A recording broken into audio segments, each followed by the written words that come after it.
the biggest takeaway for me in this moment is it's okay to be big. And when I Mm. say big, I don't have to continue to make myself small so it's less problematic for others.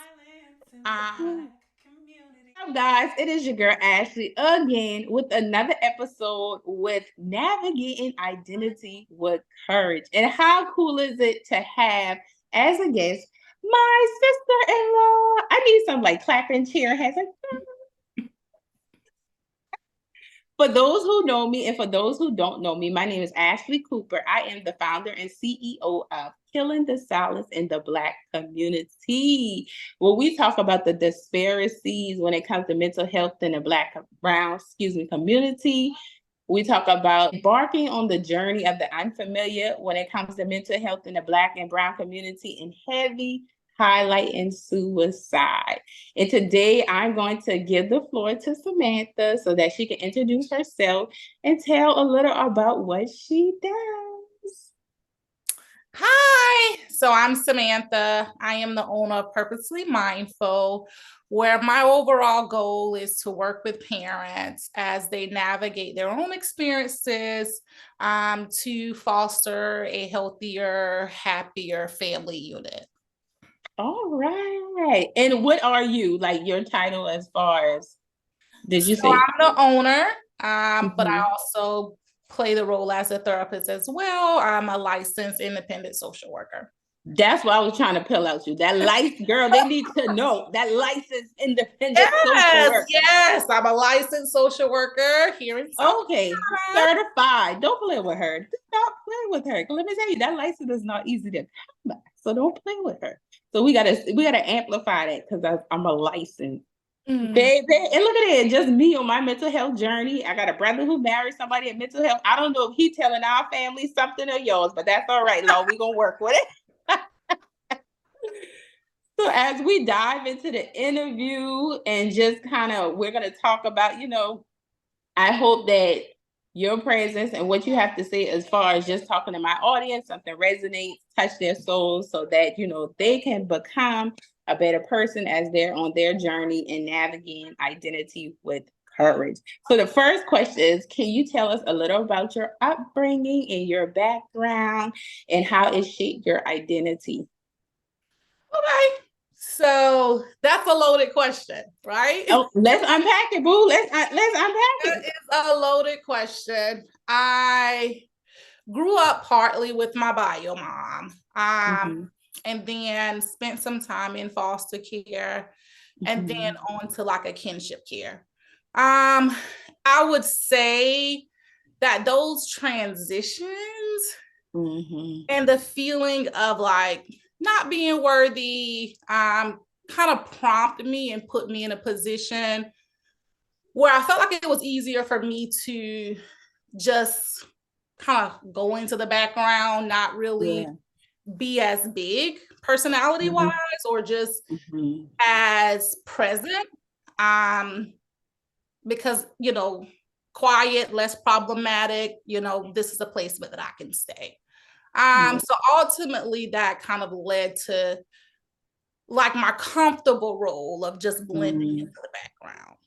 Yeah. And for somebody who can possibly resonate with you just kind of talking about like being placed outside of the home of your bio mom, just kind of what was the mental stage of just like that transition? Because from the backgrounds that we got and we just kind of break down people trauma, but just to hear somebody who's in that profession to just get a little vulnerable about their trauma. What was that transition like to be pulled out? I'm not sure how old you was, at what age to be put in foster care. And thank God you had a family member who was willing to step up to care for you. So I think in that moment, it was mhm, all so unfamiliar.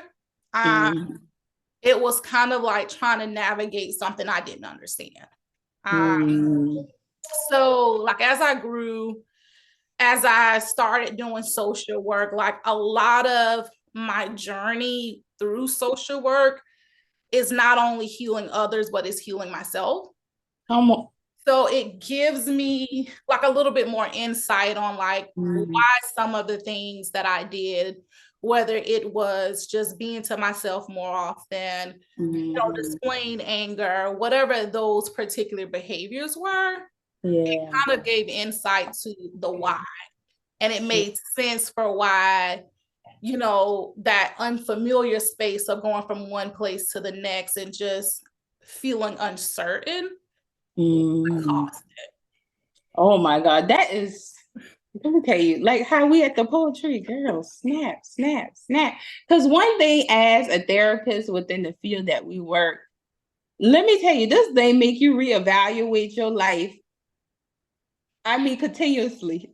Continuously, yes. Like it is Continuously. you are Child. always looking at self and just Mhm. trying to be a better version of self. I think this particular field really helps you kind of look inward before you try and blame someone else. And Absolutely. And then also too, as far as me too, it brings realization because you have the educational aspect to see like my family crazy. Sorry, y'all, but y'all crazy. And I know every therapist like, bro, my family got issues. Like once you get once you have the language for it, it all makes sense.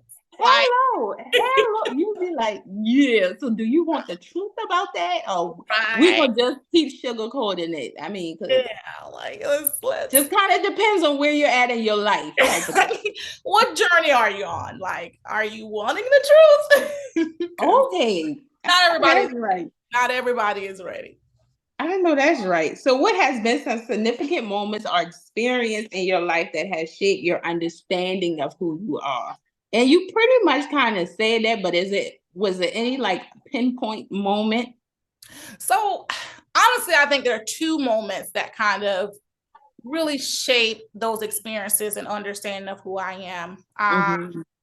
Definitely like that growing up transition in different kinship care, foster care by your mom, Mhm. but also like having my son, Mhm. the nephew. My nephew. I never want him to feel like he's not wanted. Mm, And just to have that constant sense of me being intentional in my mind to be present with him versus me being comfortable and just sitting in the background. yeah. And he has a big personality. And He does. we're on two different ends of the spectrum. Yeah. So, blending those experiences from what I'm used to versus what he needs is Yeah. just kind of like shaping my understanding of who I am. Yeah, that is so good. 'Cause let me tell you, that transition alone of becoming a mother, it is so scary and so real. And listen, and I feel as if that right there is a reflection, honestly, of if you willing to do it, make you look at yourself so that you want to become a better individual for the little human that you're raising. Oh my Right. God. Right. That Those listen. experiences. Cause that and like you said, Kyron do have a big personality. Yes. You was like, you gotta, but he has two very assertive parents too. So you might be quiet, but you're very assertive. That's true. That's true. That's true. So who child? So has there been any challenge or obstacles that you faced in embracing your identity? And how just have you navigated through that on this journey? So we have all these titles, right? Mom, wife, employee, whatever those roles are that we Mhm. simultaneously do throughout the day. And I Mhm. think naturally, like that puts me in a position where I love to help people. Mhm. And that natural response of being a helper, I have to learn balance. Mhm. Um, so it's that constant giving that I'm having to fight against to remain who I am. So I'm not depleted. And I think navigating through that, trying to, one, innately help people because that's what I love to do. But balance it where I'm not depleted is kind of what is helping me or what I'm trying to do or embrace this journey. Yeah. Which I definitely understand that because, like I said, and I feel like, I mean, we encounter, and I just had a conversation with somebody, but it was in regard of dating or whatever. I was like, I mean, other than the law dropping somebody in my lap, I don't have the capacity to hold a regular conversation with regular people if they deem regular, honestly. It's like coming home and just let me just go in my room, be by myself. Let me decompress. Like, ugh. Yeah, and that's pretty much like how you say. So I definitely can just feel that, resonate with that because listen, we take on a lot, and it takes a special type of person to exist in these roles, and just the capacity that we have to navigate other people's lives while trying to navigate our life and still stay balanced. And like how you said, be a wife, be a mother, be a supervisor, be an employee, and run your own business. Yes. Oh, girl, I had to breathe hard for that one. I had to breathe hard for that one. But at the end of the day, like I said, you're still here. You are a representation that it is possible. And like you said, people go through different things in life and you have different challenges in life, but it takes people like me and you to show that whatever you desire, if you keep that consistency, if you keep that discipline, you are able to conquer all those fears, even while you still walking fearful. Cause baby, it ain't easy. Listen, it is not easy. So how do you well, let me ask you this. Can you discuss any pivotal moments of self-discovery, or realization that impacted your journey of identity and navigation? Was there anything significant that impacted you? child. So I think one of the things that really come to mind was last year, like our wedding. And like for a lot of people, that was like a really joyous moment. For me, it was stressful. It wasn't the same. It wasn't what I thought it would be. And I think for me, like I'm the type of person where expectations I don't place on other people because I'm aware that like I can't expect other people to do what I would do. So I try to maintain my expectations. But I think last year, in light of everything, just the whole ambiance, I'm like, I can have expectations for this moment. Like, this is a joyous occasion. Like, I can allow myself to have these expectations. And it broke me. Okay. Oh, wow. Last year broke me. Oh, and wow. In the sense of like it breaking me, it also helped me develop those boundaries that I necessarily didn't or wasn't intentional about practicing. So me playing it safe by not having those expectations, I think it allowed that comfort to say, okay, these are still solid people. These are still things that I can do. It is okay. But I think when I allowed myself to have those expectations and actually have to experience that hurt, it propelled me to say, you know what, I got to put me first. Come on. And that experience alone, like, has really brought me to this moment here today. So last year, it was rough, baby.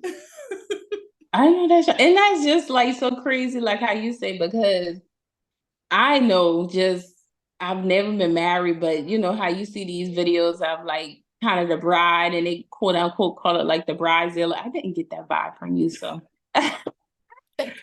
even though you was like stressed out or whatever, but I can only imagine like the dictations of what people trying to tell you when it's your time and stuff like that. And like how you say you set yourself up a way, but then you had to allow yourself to have that space because it was your moment.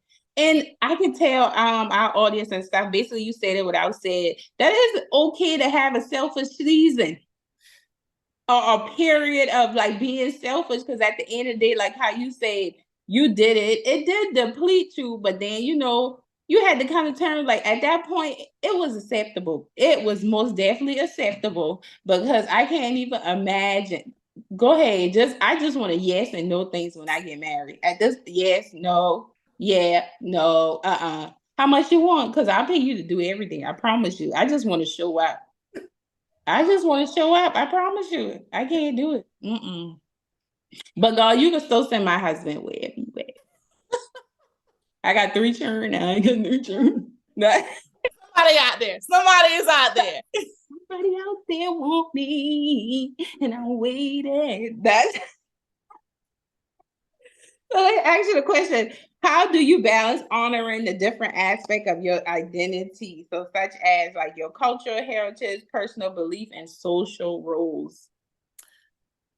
So I like to think that I'm consistent across the board. And that allows that balance for me. Like, if I'm going to be a good person and that aligns with just my cultural belief of respect and like the social aspect, like if I'm out and about, I'm operating in what you stand for, and that consistency can be taken across different aspects of your life. I know that's right. I know that's right. So, do you have like any role models or source of inspiration, excuse me, that you use to just kind of guide you in your journey of self discovery? So I have this young lady. She's unapologetically herself, right? Come on. And like she gives me inspiration. Like she will call me out and be like, well, why aren't you doing this? And then that moment, can we get a name drop so we can get some recognition to this person? Sure. So her name is Jasmine Fun. And okay, Jasmine. She actually owns her own private practice where she really works with women. That's her niche. Like she works with women, and her overall goal is to help women just be great. And I think just that relationship I have with her, like seeing her do the things that she wants to do and being like really comfortable in that lane. It almost gives me permission to. Oh, come on. And I think yes, like that relationship there is really good for me as I'm doing this and venturing into my own. You need good people. So let me tell you, you are so true, because and this makes me think about like I can only assume, and you can answer this, that you may be the first of doing what you're doing as far as like what you've explained in the transition in your life from being pulled out your home, foster care, and then placed with a family member. So to be able to connect yourself to somebody, like you said, to just have that, it gives me permission to be the person that society probably statistically said I wouldn't have became, because where I come from, man, we in the poetry right now. We in the poetry right now. I'm trying to tell you, can you just take a moment and tell my audience kind of like what's the self-talk like? Because I can't imagine how you had to get over, and you probably still have your moments of self-doubt, but just kind of, like grounding yourself. Like, what's that? Come on, girl. What affirmation you telling yourself a week? So I am definitely like, whatever that negative thought is, I'm just flipping it, right? Like, I'm like, if it says I can't do this, I got to tell myself I can. And I have to be intentional in reminding myself I can. And just also like talking with good people, right? Yes. When you can be honest and free in your thoughts and share with somebody what you're thinking, like they can give you a different perspective. And that perspective taking is really helpful, because there are some things where I'm like, oh, well, I'm just going to do this because it's going to be easier. And Jasmine's like, for what? Like, you can charge. Like, Why are you selling yourself short? Like Okay, somebody to really say, you the boss. you selling yourself short. And I Yeah. ain't about it. So whenever that like negative comes to mind, I really just try to do a reframe of it. Mhm. Then your brother, he will, Okay, good partnership. Come on, good partnership. he got big dreams. So Okay, well, big not two dreams pennies a enough for rub. the both Okay. of us. Okay. And that is very helpful too, because like he's a believer that we can do anything. And that Oh, also motivates me. it's Because the faith foundation for me. Hey. it's nothing like good support when that self-doubt Mhm. kind of creeps into that journey and that Mm. negative talk creeps in Yeah. there. That support goes a long way. Yeah, and that is, oh my God, it's nothing like a good environment and a good community and a good partnership. And like how you said, capturing those negative thoughts and challenging them. Oh my God, reframing them.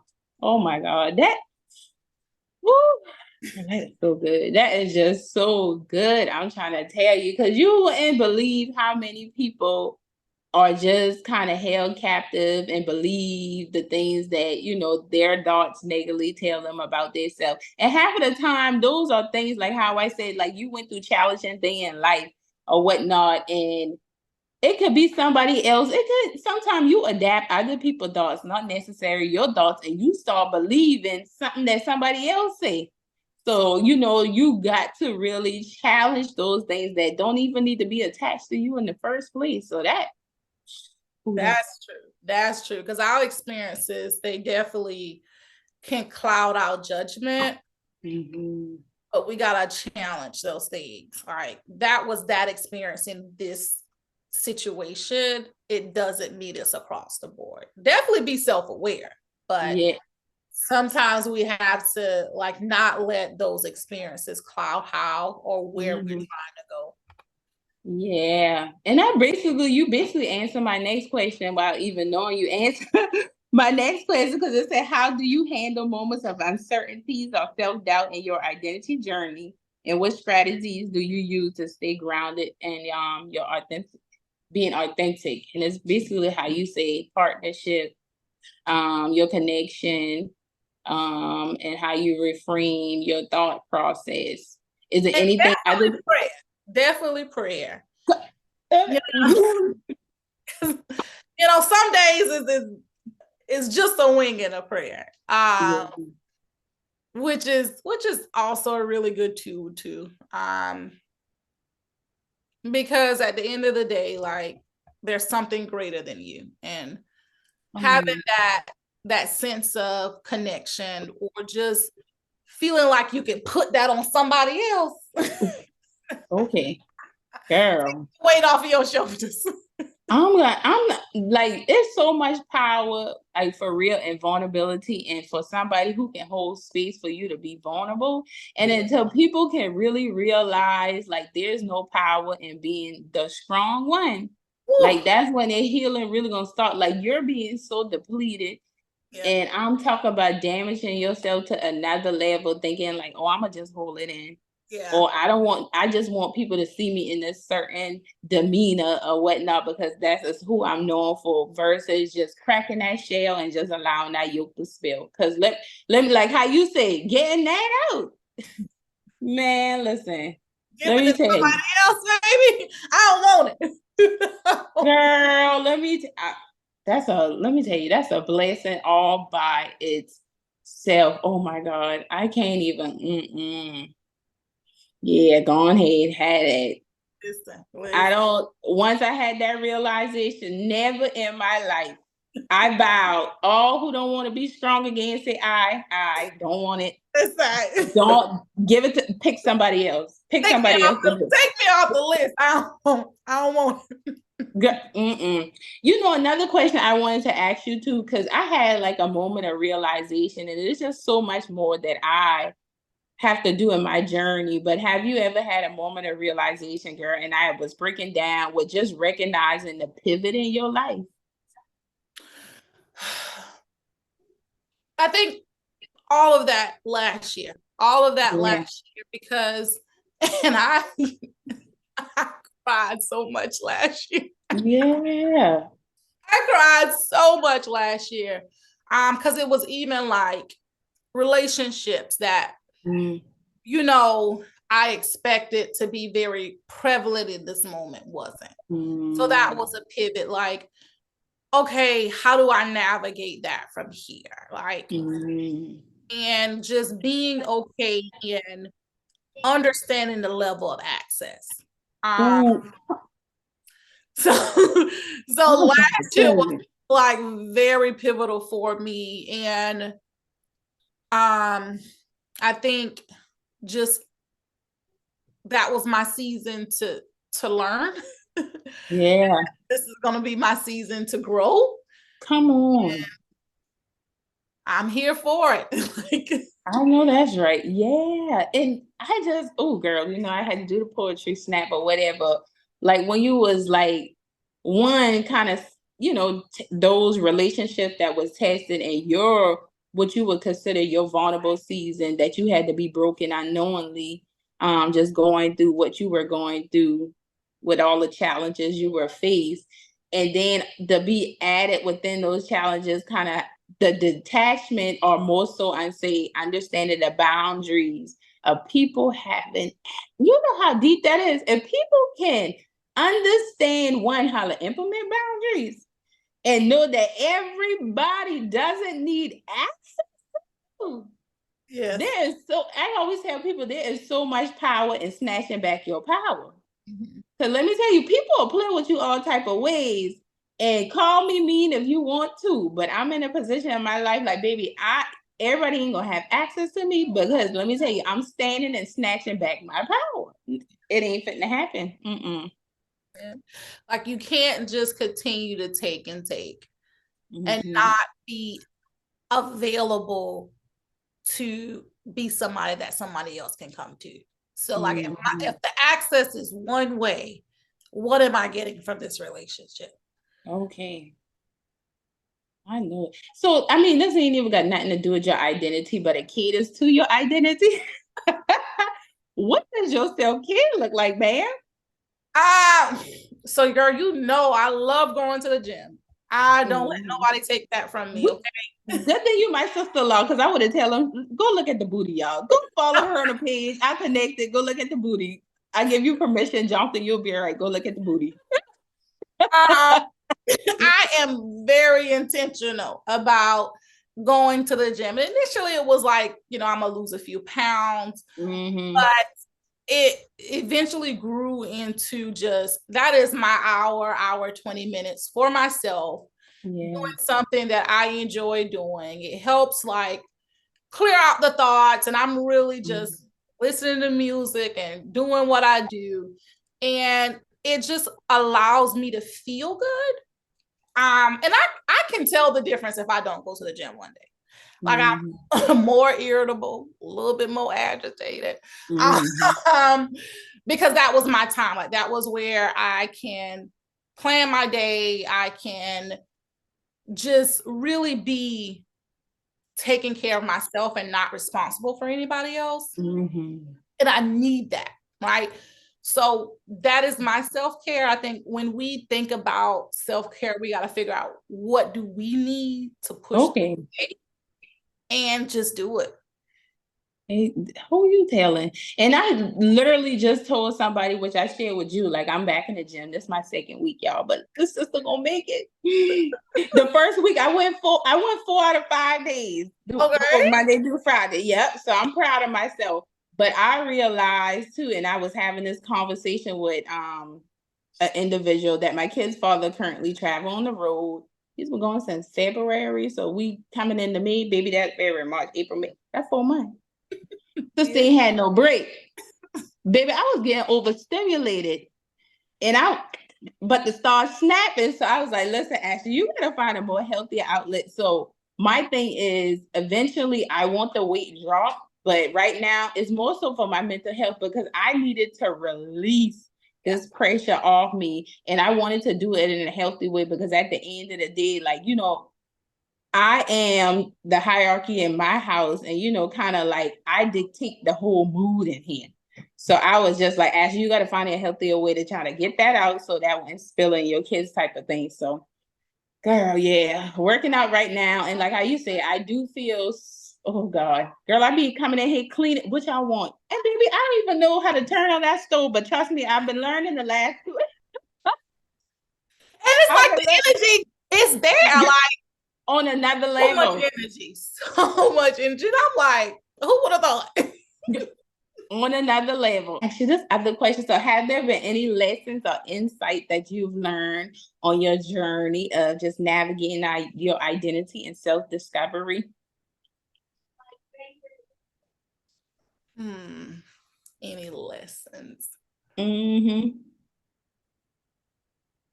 I think my biggest takeaway, because I'm going to continue to learn, right? I'm going to continue to learn because the journey is not over. I think the biggest takeaway for me in this moment is it's okay to be big.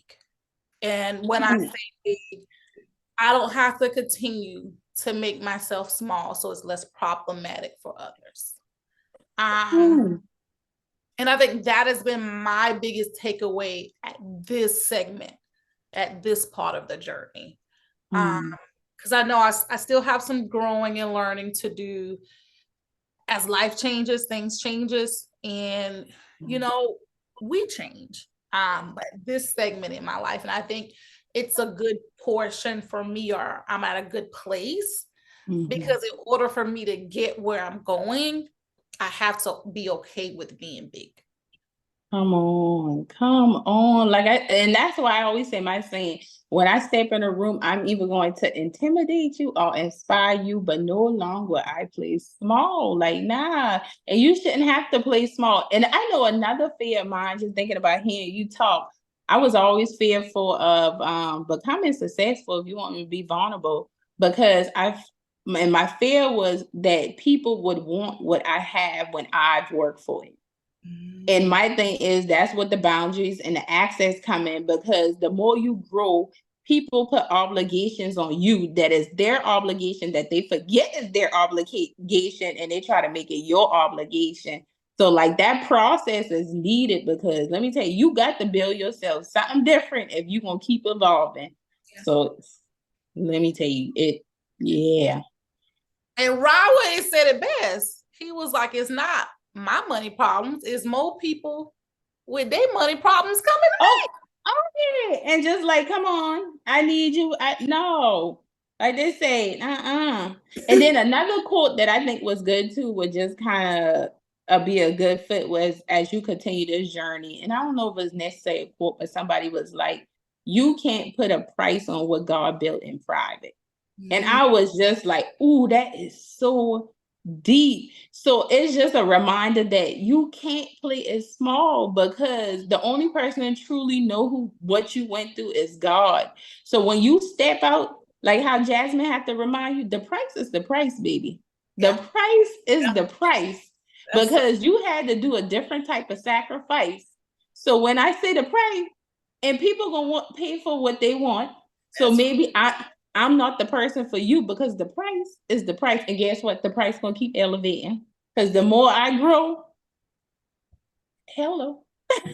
Amen. That's true. So I know that's right. So So can you discuss the ongoing practice that helps you maintain a strong sense of self and connection, which are you pretty much saying with your identity? Or how you say you just kind of not playing it small in a sense no more. Yeah. So yeah. Is there anything additional that you would add that you just kind of do to just contribute to you? I know earlier you two talk about like the connection to Jasmine, just kind of being in the right environment, and also like your partnership and Karen, most definitely your biggest motivator. Go hype me up every time. Yeah. Which that, like how you say, that is like scary from like your expectation probably of not wanting him to experience, which he wouldn't, nothing near what you experienced as a child. And just kind of like the navigation of, I'm going to ensure he's exposed and just kind of well-rounded in areas that I didn't have the opportunity to have access to. So that's beautiful too. That is. Well, I right now all you can do is just kind of give me like a good my platform, like a good ending of a hope or aspiration to just kind of keep us going. Any words of encouragement per se? Um, so I would definitely say, like, I really love what you're doing here, giving voices to people as they navigate their identity. Mhm. A lot of times we get lost in these roles and even in life because it is always something happening. People are always responsible for something, but really being able to know who you are and travel that journey for yourself, like you're doing some really good things. I really Mhm. appreciate the work. I think for me, I would just tell like moms, women, I ain't gonna exclude dads, but Mm, I got something here for our moms, okay? okay. They can sit on the background. um, you know, we have to be really mindful of how our experiences impact our children Um, and be intentional to ensure that we're there or showing up for them how we need or they need us to mhm, show up for them. mhm, We've all have different experiences, whether we want to say it's a trauma or just, something that happened. It impacts how we see things, it impacts how we parent, and it has these impacts that if we're not careful, we aren't mindful, they can slip into our children and kind of mhm. our family units. Come Uh, on. so it is okay. Give yourself permission to look inward, see what you can do better, but still hold our little ones accountable when they're not doing their part. So we each, as our little ones is growing, we're growing and Mhm. giving ourselves grace, but also being intentional about making changes when we need to.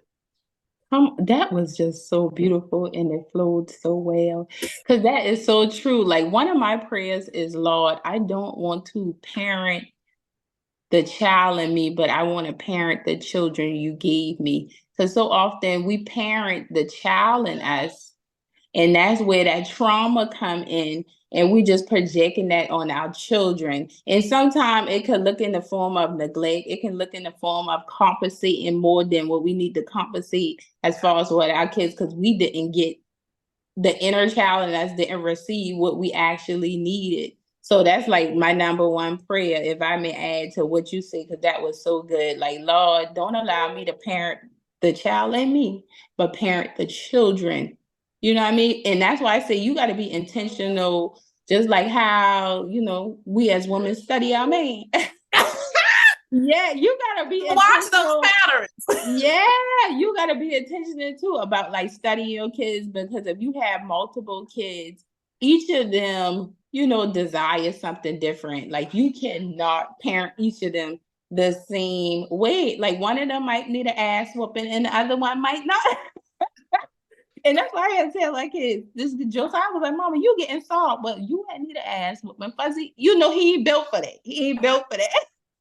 Like he the inside baby, okay? Yeah, he built it. He built it. You know what I mean? So yeah, that was just so beautiful, and that made me, absolutely think about that. And if anybody can resonate or take that as far as like what you have said, and just kind of like also what I've said about not parenting the child in you, but actually parent the kids that God has blessed you with, and allow them to form their own experience. Don't push none of your wants, none of your needs on them, but create new experience for them. And I also tell parents, because I'm a type of person, and I don't know if you do it, I'm in a space where, I'm relearning to be okay with not being so traditional, but taking kind of what is actually beneficial from, what was emotionally damaged. Because I think sometimes we just like, well, that's how I've been raised, and that's why I'm like this today. But that doesn't, like, these new children just I mean, they're a different type of different. Listen. And for me, it's that protection piece. Like I have Mm, to step back because yeah. I don't want him to get hurt. I don't want him to be Mhm. harmed. So I have to step back and allow him to do little things by himself. Yeah. So he can learn and navigate these situations, but just also give him the education to like what to look for, what you need to get out of Mm, there if it don't look right, right? And yeah. loves to go outside by himself, and that is nerve wracking for me. Okay, messes my spirit, but he needs that kind of independence for him to grow. Mhm. And it looks different for each of us. We each have to do different things, like you said, with different children, Mhm. um, and know how our own experiences impact how we may hover or not hover, or don't do this or do that. It all Mhm. comes from someplace. So Yeah, and look at all that good gym, y'all, that she talking.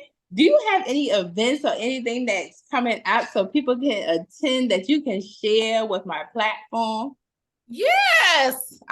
So on June 29th, I am doing an event called Every Rose Has a Thorn. Oh, Um, God. the idea behind it is to really have parents kind of come have a space, and it's going to be intimate. It's going to be limited seatings because I want it to be a safe space Mhm. where we can kind of talk about some of those things that we don't want to say out loud because everybody thinking, oh, she's a parent, she should not feel frustrated because her kid isn't listening, right? Mhm. So I'm gonna have those safe places to kind of get some of those thoughts out, connect with other parents who may be going through it, Mhm. and just learn some different things or ways from what other people are doing that could better help you as you walk this journey of motherhood. So again, June 29th, it's going to be here in Columbia, and the tickets are on Eventbrite. Okay, and I'll make sure to attach the link to when I upload it too as well. And I'll also attach do you have like a social media that you want to say? Or like how can they get connected with you? So I have an Instagram. It's under Purposely Mindful, Mhm. which you can reach me there. I also have a website. It's at purposelymindful.org. And if you need to send me an email, it's contact us at purposelymindful.org. Okay, all right. So, and my last question is in the event, are you have any open slots for any new clients, or are you, you know, I do. I do taking? have some Okay. open availability. If you reach out to me at that email, we can do a consultation to figure out if we're a good fit for each other because I have to be what you're looking for. Mhm. And it's okay if it's not. I want to make sure that you find what you need to make sure Mhm. that you actually are doing your journey and following your journey. Yeah. And for the event that somebody is interested, is there any other categories other than like trauma that you are like an expertise in? Or that can all just kind of be, you can share it or they can just So kind of explore your website. the event is strictly for moms and Hmm. their experiences. But my private practice, I definitely work with people who've experienced traumas, Hmm. anxiety, depression, family issues, just to name a few. But definitely check out my website. And you'll see I have a Psychology Today too, Samantha Cooper. So it gives a little bit more insight about what I'm doing and what services I can offer. Absolutely. That is just, come on, Black excellence. Come on, Black excellent.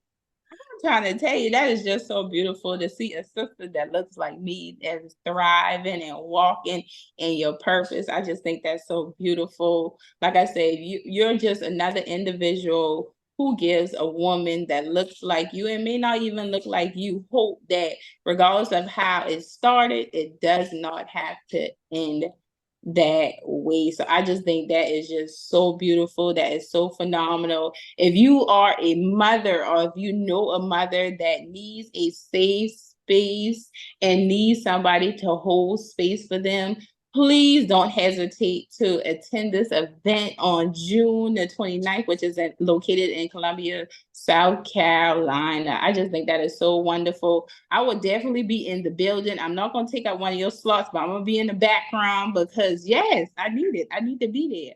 I just think that is just so beautiful what you're doing in the path that you are on. And not even just the event. Like if you guys are, like she said, looking for a therapist and is just interested in sitting across somebody that looks like you who can understand your story, don't hesitate to reach out, check out her website or book a consultation. So today, not only me, but from my audience, we would like to thank you for taking the time to just drop all those gems and those wisdom and just share your story within navigating your identity with courage. We would like to say thank you. We love you. And like I would always say, for this is the beginning of the battle, but we will win the war. in the black community.